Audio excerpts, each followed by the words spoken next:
బాగా వయసులో ఉన్నాడు, ఓ దెబ్బ తాకింది, వాడు ఏంటి వెంటనే దాన్ని తట్టుకుంటాడు, తట్టుకొని దానికి ఏదో కట్టు, ఆ వయసులో కుర్రోడు వాడికి రోగం వస్తే ఏముందండి అంటారు. బాగా వృద్ధాప్యం వచ్చింది, ఓపిక లేదు, శక్తి తగ్గినప్పుడు వాడికి అదే దెబ్బ తాకింది అనుకోండి, వాడికి ఎంత నరకంగా అనిపిస్తుంది. అవునండి. ఓ ఫ్రాక్చర్ మామూలుగా ఓపిక ఉన్నవాడికి అయ్యేదానికి, అబ్బాయి పెద్దవాళ్ళండి వాళ్ళకి ఫ్రాక్చర్ అయింది తొందరగా తగ్గదు అంటారు. అవునండి. అలా మన శరీరం లోపల ఉండే శక్తిని మనం ఒడిసిపెట్టి దాచిపెట్టుకుంటే భౌతిక ప్రపంచంలో ఉండే సమస్యలన్నీ చిన్నవైపోతాయి. ఈ శక్తిని వదిలిపెట్టేసి కొద్దిపాటి శక్తితోటి ఎప్పుడైతే మనం బయట తిరగడం మొదలు పెడతామో అప్పుడు బయట నుంచి వచ్చేటువంటి సిచ్యువేషన్స్ని హ్యాండిల్ చేసే శక్తి మనలో తగ్గిపోతుంది. మానసిక దౌర్బల్యం కూడా వస్తుంది శరీరంతో పాటు.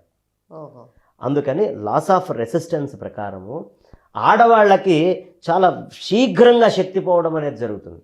మగవాళ్ళకి అవుతుంది, లేడీస్కి కూడా. ఎందుకంటే వాళ్ళకి చాలా యాక్టివ్గా పనిచేస్తారు, చాలా షార్ప్ ఉంటుంది వాళ్ళ థింకింగ్. కానీ మగవాడు ఒకటి ఆలోచించే లోపలికి 6 ఆలోచించగలరు ఆడవాళ్ళు. ఇది చాణక్యుడు చెప్తాడు. వీళ్ళకంటే వాళ్ళకి చాలా ఎక్కువ రెట్లుగా ఆలోచన శక్తి ఉంటుంది, ధీశక్తి అనేది. అందుకనే ఆ స్త్రీలది సహజ పాండిత్యం అంటారు, పురుషుడిది ప్రయత్న పాండిత్యం అంటాడు. పురుషుడు ప్రయత్నం చేస్తేనే పాండిత్యం వస్తుంది, స్త్రీలకి సహజంగా పాండిత్యం ఉంటుంది. ఇది చాణక్యుల వారు చెప్పినటువంటి మాట, పెద్దలు చెప్పినటువంటి మాట.